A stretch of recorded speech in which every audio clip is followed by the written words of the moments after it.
আমাদের আজকের আলোচনার বিষয় রবার্ট কিওসাকির লেখা বিখ্যাত বই রিচ ড্যাড পুওর ড্যাড।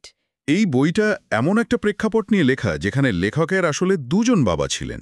ঠিক আক্ষরিক অর্থে নয়, তাই না? হ্যাঁ, ঠিক তাই। একজন ছিলেন তার নিজের বাবা, খুবই শিক্ষিত, পিএইচডি ডিগ্রিধারী, কিন্তু সারা জীবন টাকা পয়সার টানাটানিতে ভুগেছেন। লেখক তাকে ডাকেন পুওর ড্যাড বা গরিব বাবা বলে। আর অন্যজন, তিনি ছিলেন তার বন্ধুর বাবা, পড়াশোনা করেছেন মাত্র অষ্টম শ্রেণী পর্যন্ত, কিন্তু পরে হাওয়াই রাজ্যের অন্যতম ধনী ব্যক্তিতে পরিণত হন। লেখক তাকে বলেন রিচ ড্যাড বা ধনী বাবা। আর এই দুই বাবার টাকা পয়সা নিয়ে চিন্তাভাবনার মধ্যে ছিল আকাশ পাতাল পার্থক্য। যা লেখকের জীবন দর্শনকে পুরোপুরি বদলে দেয়। একদম। যেমন ধরুন, গরিব বাবা প্রায়ই বলতেন টাকার লোভই সব নষ্টের গোড়া। আর ধনী বাবা ঠিক এর উল্টোটা বলতেন। তিনি বলতেন টাকার অভাবই সব নষ্টের গোড়া। দুটো সম্পূর্ণ বিপরীতধর্মী কথা।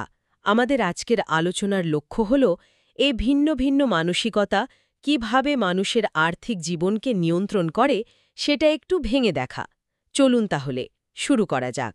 অবশ্যই। বইটি শুরুটাই তো একটা বেশ বড় প্রশ্ন দিয়ে। আমাদের স্কুলগুলো কি আমাদের বাস্তব পৃথিবীর জন্য, বিশেষ করে আর্থিক দিক থেকে, আদৌ প্রস্তুত করে? এই প্রশ্নটা তো আমাদের সবার মনেই কম বেশি আসে। ছোটবেলা থেকে তো একটাই মন্ত্র শুনে বড় হয়েছি, ভালো করে পড়ো, ভালো গ্রেড পাও। তাহলে একটা নিরাপদ ভালো বেতনের চাকরি পাবে। কিন্তু আজকের পৃথিবীতে এই উপদেশটা কি আর আগের মতো কাজ করে? কিওসাকির মতে এই উপদেশটা এখন কেবল পুরনোই নয়, বরং বলা যায় বেশ বিপজ্জনক। ভালো পড়াশোনা বা একটা ভালো চাকরি, এগুলো এখন আর আর্থিক সাফল্যের কোনো গ্যারেন্টি দেয় না। বইটাতে একটা বেশ মজার ঘটনাও আছে, তাই না?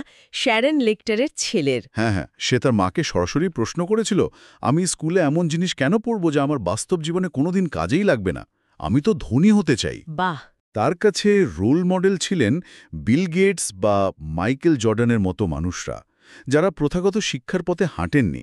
এখানেই তো মূল সমস্যাটা, তাই না? আর্থিক শিক্ষার অভাব। আমাদের স্কুলগুলো আমাদের ডাক্তার, ইঞ্জিনিয়ার, আইনজীবী হতে শেখায়। মানে পেশাগত দক্ষতা শেখায়, কিন্তু টাকা কিভাবে ম্যানেজ করতে হয় সেটা শেখায় না। ফলে কি হয়? ফলে যেটা হয়, অনেক অত্যন্ত বুদ্ধিমান এবং উচ্চশিক্ষিত মানুষও সারা জীবন ধরে আর্থিক সমস্যায় ভোগেন। একদম। কারণ তারা টাকা উপার্জন করতে জানেন, কিন্তু সেই টাকাকে কিভাবে নিজেদের জন্য কাজ করাতে হয় তা জানেন না। তারা একটা অদৃশ্য চক্রে আটকে পড়েন। বইটাতে যেটাকে বলা হয়েছে র্যাট রেস। র্যাট রেস বা ইঁদুর দৌড়, এই ধারণাটা বইয়ের একেবারে কেন্দ্রে রয়েছে। এই চক্রটা ঠিক কিভাবে কাজ করে? শুনতে তো বেশ হতাশাজনক লাগছে। ব্যাপারটা আসলেই তাই। ধরুন, একজন তরুণের একটা ভালো চাকরি হলো। বেতন বাড়ার সাথে সাথে তার জীবনযাত্রার মানও বাড়ে। স্বাভাবিক। সে হয়তো একটা গাড়ি কিনল লোন করে, একটা ফ্ল্যাটের জন্য মর্টগেজ নিল, ক্রেডিট কার্ড ব্যবহার করা শুরু করল। অর্থাৎ তার আয় বাড়ার সাথে সাথে তার দায়ের তালিকাও কিন্তু লম্বা হতে থাকল। চলুন এটাকে আরেকটু বাস্তব করে ভাবি। ধরুন, ঢাকার একজন তরুণ সফটওয়্যার ইঞ্জিনিয়ারের বেতন সম্প্রতি বেড়েছে। পুয়ার ড্যাড মানসিকতা তাকে কি করতে বলবে? খুব সম্ভবত একটা দামি ফোন কিনতে বা একটা নতুন গাড়ির ডাউন পেমেন্ট দিতে। আর রিচ ড্যাড মানসিকতা? চমৎকার প্রশ্ন। রিচ ড্যাড মানসিকতা বলবে, ওই বাড়তি টাকাটা দিয়ে এমন কিছু কেন যা থেকে মাসে মাসে আরও টাকা আসবে। হতে পারে সেটা স্টক মার্কেটের একটা ডিভিডেন্ড দেওয়া শেয়ার, অথবা ধরুন কোনো ছোট অনলাইন ব্যবসার অংশীদারিত্ব। মানে একটা কিনলে পকেট থেকে টাকা বেরোবে, আর অন্যটা কিনলে পকেটে টাকা ঢুকবে। ঠিক।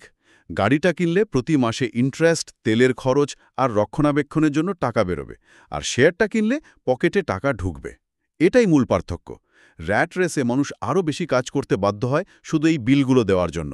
বইতে বলা হয়েছে তাদের জীবনটা দুটো আবেগ দিয়ে চলে, ভয় আর লোভ। এটা কিভাবে?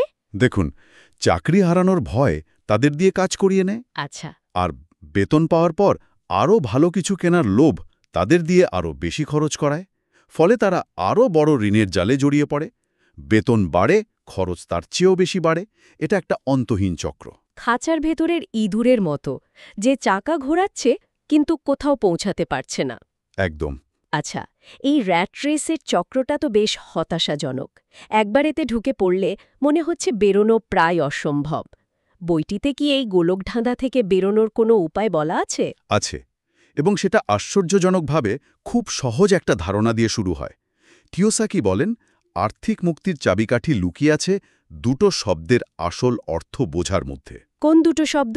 সম্পদ এবং দায়, অ্যাসেট আর লায়াবিলিটি। এই সংজ্ঞাটা তো আমরা সবাই কম বেশি জানি, কিন্তু বাস্তবে এটা প্রয়োগ করা এত কঠিন কেন? কারণ আমাদের সামাজিক এবং পারিবারিক শিক্ষা এর ঠিক উল্টোটা বলে। ধনী বাবা রবার্টকে যে সংজ্ঞাটা শিখিয়েছিলেন তা কোনো অ্যাকাউন্টিং বইয়ের জটিল সংজ্ঞা নয়, খুব সহজ। কি সেটা? সম্পদ বা অ্যাসেট হলো এমন কিছু যা আপনার পকেটে টাকা নিয়ে আসে, আর দায় বা লায়াবিলিটি হলো এমন কিছু যা আপনার পকেট থেকে টাকা বের করে নিয়ে যায়। ব্যাস, এটুকুই।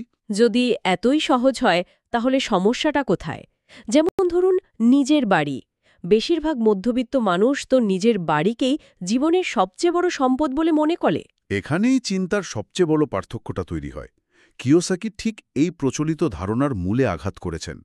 তার মতে, যে বাড়ি আপনার পকেট থেকে প্রতি মাসে মর্গেজ, ট্যাক্স আর মেন্টেন্যান্সের জন্য টাকা বের করে নেয়, সেটা আর্থিকভাবে একটা দায়, সম্পদ নয়। এক্স্যাক্টলি।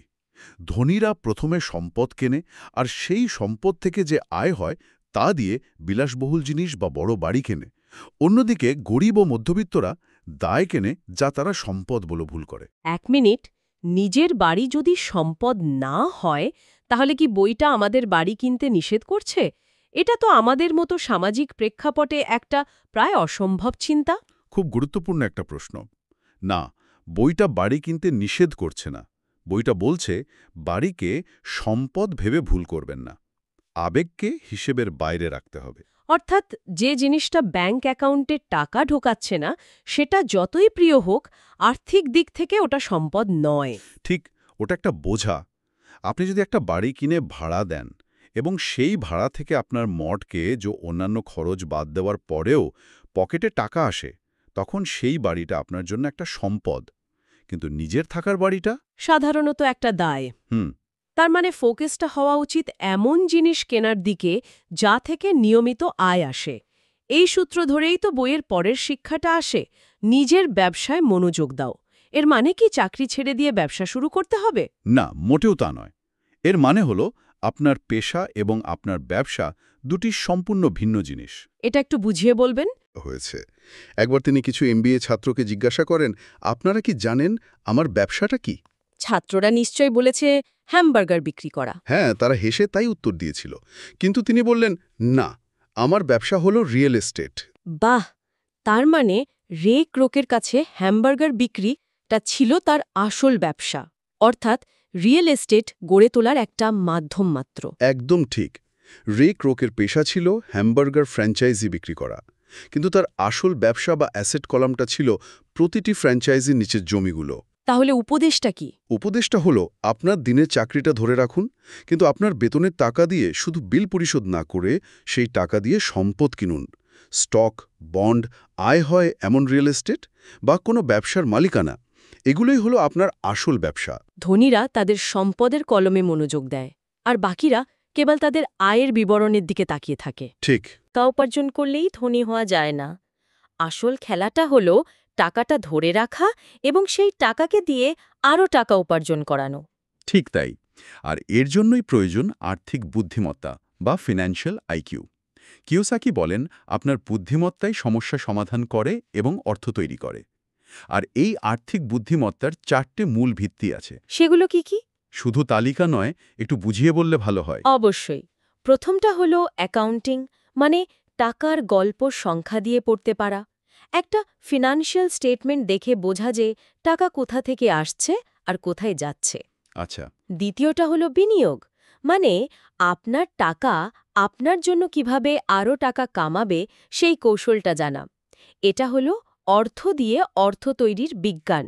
তৃতীয়টা? তৃতীয়টা হলো বাজার বোঝা, মানুষ কি চায় আর কি পাচ্ছে সেই চাহিদা যোগানের খেলাটা ধরতে পারা।